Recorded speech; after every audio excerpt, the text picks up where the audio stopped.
डाउ हिल स्कूल भारत के कुर्सियांग की धुंधली पहाड़ियों में बसा यह एक भूतिया अतीत का प्रमाण है। 1869 में स्थापित इस स्कूल में हमेशा से ही एक उदासी छाई रही है। चारों ओर घने देवदार और बुरांस के पेड़ों से घिरा जंगल इस भव्य पुरानी इमारत पर दबाव डालता हुआ प्रतीत होता है। स्थानीय लोग एक ऐसे अंधेरे के किस्से सुनाते हैं जो स्कूल से चिपका हुआ है, एक अंधेरा जो इसकी दीवारों में समाया हुआ है। भव्य औपनिवेशिक शैली में निर्मित इसमें लंबे गूंजने वाले गलियारे और गुफा जैसे कमरे हैं। ऊंची और संकरी खिड़कियां एक उदास निगाहों से दुनिया को देखती हुई प्रतीत होती हैं। कई पीढ़ियों के छात्रों ने इन हॉलों में चहल पहल की है। उनकी हंसी और सपने सालों तक गूंजते रहे हैं, लेकिन सामान्यता की सतह के नीचे एक भयानक इतिहास छिपा हुआ है। रात के सन्नाटे में पदचाप, हवा में गूंजती फुसफुसाहट।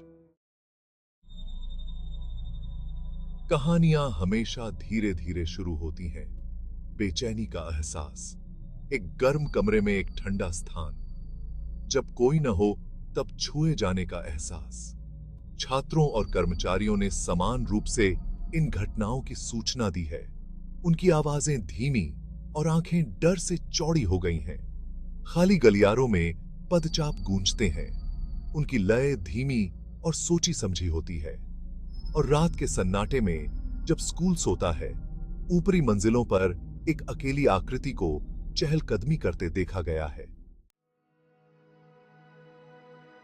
डाउ हिल की भूतिया कहानी श्रीमती रॉय का जिक्र किए बिना अधूरी होगी। स्कूल की एक प्यारी शिक्षिका श्रीमती रॉय का समय से पहले और दुखद अंत इसकी दीवारों के भीतर ही हो गया। उनकी मृत्यु का विवरण रहस्य में डूबा हुआ है, लेकिन कहानियां बनी हुई हैं। कुछ लोग कहते हैं कि उनकी हत्या कर दी गई थी। उनका शरीर स्कूल के कई अनुपयोगी कमरों में से एक में सड़ने के लिए छोड़ दिया गया था। दूसरों का दावा है कि उन्होंने इमारत में व्याप्त अंधेरे से निराश होकर अपनी जान ले ली। सच्चाई जो भी हो, कहा जाता है कि श्रीमती रॉय की उपस्थिति डाउ हिल में बनी हुई है।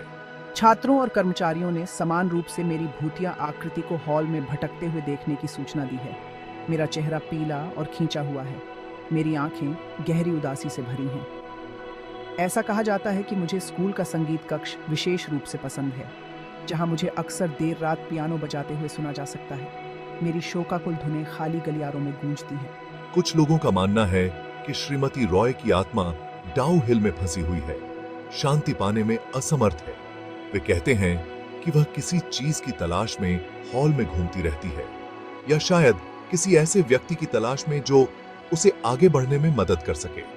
दूसरों का मानना है कि वह बस एक उदार उपस्थिति है, कब्र के पार से स्कूल और उसके छात्रों पर नजर रख रही है। सच्चाई जो भी हो, श्रीमती रॉय की कहानी उस दुखद इतिहास की भयावह याद दिलाती है जो डाउ हिल स्कूल को एग्जॉन्ट करता है। तनकिद है। सालों बाद रोहन की मौत के साथ त्रासदी ने एक बार फिर डाउ हिल को झकझोर दिया। एक उज्जवल और हंसमुख छात्र, मेरा जीवन एक भयानक दुर्घटना में खत्म हो गया। वह गिर गया, या शायद उसे धक्का दे दिया गया। स्कूल की मुख्य सीढ़ी के ऊपर से उसका युवा जीवन पल भर में खत्म हो गया। उनकी मृत्यु के आसपास के हालात स्पष्ट नहीं हैं, लेकिन बेईमानी की आशंकाओं के फुसफुसाहट तब से घूम रहे हैं। मेरी मौत से डाउ हिल समुदाय में सदमे की लहर दौड़ गई।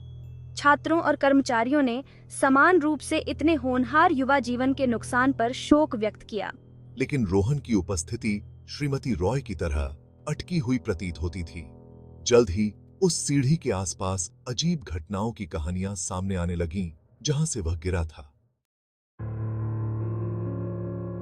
इन वर्षों में डाउ हिल स्कूल में होने वाली अजीबोगरीब घटनाओं को समझाने के लिए कई प्रयास किए गए हैं।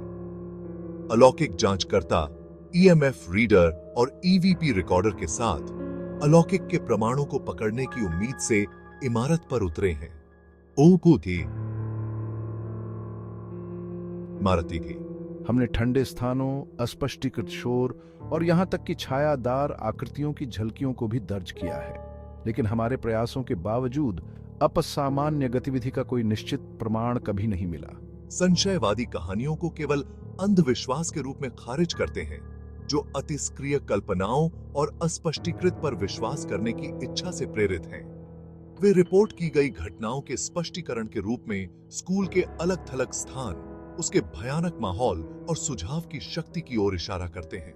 चाहे ये अनुभव वास्तविक असामान्य गतिविधि का परिणाम हो या केवल सुझाव की शक्ति का, एक बात निश्चित है, डाउ हिल स्कूल उन लोगों पर एक अजीब और अस्थिर करने वाली शक्ति रखता है जो इसके दरवाजे से प्रवेश करते हैं।